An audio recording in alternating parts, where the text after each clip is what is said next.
Have you ever felt like you're doing the work, you're reading, you're meditating, but something isn't clicking? You think that you're doing something wrong on your spiritual path. It might actually be one of these 5 things. A couple of these are probably going to surprise you. Most people chasing their awakening never realize what's truly holding them back. So let's fix that. Spiritual awakening isn't some reward for being good or doing good. It's this process of unlearning and realigning with yourself. And usually it's done without even realizing it. In this video, I want to share the 5 biggest blocks that I've seen on this path to spiritual awakening. Maybe one of them that you're even dealing with right now. You can't muscle your way into the infinite. Trying to make awakening happen through force or effort can cause this exhaustion inside of you that is going to make it even harder to get where you want to get. You might try to force altered states. You might get frustrated when you meditate, and you're chasing that next level. But have you found yourself trying to feel something profound and reach this imagined peak or checkpoint out there, and you just can't get there? The paradox is that the more you chase it, the further it slips away from you. Start by trying to be here with it. Michael Singer and Eckhart Tolle have given us modern blueprints to live in the moment. They figured out how to take this ancient knowledge that's out there and make it accessible to you. It's always been there, though. It's not anything new. The distance between you and enlightenment is 0. It's right there inside of you. You're not going to the universe. You literally are the universe. The infinite isn't something that you go out and conquer. It's something that you return to by remembering who you already are. The universe would love if you give us a sub by hitting the watermark in the lower right-hand corner. And while the mind is busy pushing, we forget to listen to our body. I say ignore your body at your own peril. The body isn't this separate thing away from our awakening. It's this perfect vehicle for you to get to where you want to go. You have tension, maybe you have shallow breathing, even poor posture might disrupt your entire energy flow in your body. And there's a reason that enlightened yogis talk about this in Hinduism and other faiths. Embodiment is this grounding thing. Your nervous system has to feel safe in order for you to access higher states of consciousness. Ask yourself throughout the day, am I relaxed? Are my muscles tense? And if so, what can I do to make them unbind and unwind? Ask, is the universe flowing through me? Am I holding on too tightly? Practice your breath work, do some stretching, and look into somatics. You start to realize it's not what you're doing with your body, but how you're experiencing it. You can rest in the awareness of your body and figure out where all these miniature roadblocks are coming from within you. That's somatic awareness in action. Meditation can help you out and be a bridge for you as well, but don't get caught up in what you think meditation should be. Find a way to meditate that works best for you, and realize there's no right way to meditate. It's whatever makes you comfortable and whatever puts you at peace within yourself. Even when the body is aligned, fear can still hold us back. Some say that the doorway to awakening is labeled, everything must go. Letting go brings you closer to the power of the universe, the power of yourself. You won't be able to navigate an awakening if you're carrying all this extra weight around with you. You may fear losing your relationships, control of things, your identity, ambitions that you have, goals.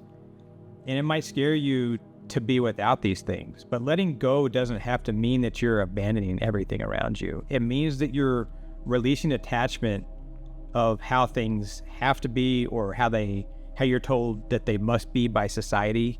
Freedom isn't this isolation that you have to be in. It's the space that you're going to create for yourself by no longer holding on to all this stuff. When you release judgment of yourself, judgment of others, suddenly you're more free, and you allow new ways of being to appear within you. And as that happens, you start to notice all these things around you with more clarity than you've ever had. Your attachments will tie you into this material world, and they'll hold you hostage, which leads to a deeper layer. What you're holding on to, it may not be the world or things around you, it may actually be you yourself. This is the identity that we can't get rid of. And that completely takes us away from the universe and base consciousness and enlightenment. You won't be able to awaken to your true self if you're clinging to this false self in this material and real world that you're walking through every day. Labels like, I'm a teacher, I'm a failure, I'm a spiritual person, I'm a skeptic. There's all these labels, and they create walls around you. Even calling yourself a spiritual seeker can be an ego trap. The ego and the mind are something that we can get lost in, that you can get lost in, because they want to tell us all these things. They want to label everything. They want to create these walls because they just want to keep you safe. The whole goal of the ego is to keep you safe. It's been doing it for thousands of years really well, but it overperforms. That's why you have to quiet the ego and set it aside so that you have the space and time to see beyond. That's when you start to see, oh, I am the universe. There's enlightenment. There's awakening. True awakening often feels like loss before liberation. It needs you to become no one in order to become everything. And you can try Ramana Maharishi's method of asking, who am I? You aren't your name. You're not your job. You aren't your relationships. You're not your hobbies. And you're not your money. You're none of these things. And if you tap the link on the screen, you'll be able to see a video on the spiritual teachings of Ramana Maharishi. Who am I? This is the mantra that can help you get through this massive roadblock that is identity. And people harp on this, gurus or teachers or in books. Everybody talks about it because identity can hold you back because we cling to it so tightly. You're way more than what you think your identity is. Even if you finally touch the truth and see the universe, the journey doesn't end there. That's just the beginning. People think, okay, I've seen the wholeness of one, and I am enlightened, I am awakened. Just because you've seen it, and even if you can go back and see it again, doesn't mean that you're able to always hold on to it. And so don't believe that once you've touched and felt and become one with the universe, that's the end. Seeing the universe one time doesn't mean that you get to live in it forever. Many mistake a single moment of awakening as a destination, but the real transformation happens in the integration of that experience with your material real world. How do you show up in everyday life with this new universal truth that you've discovered?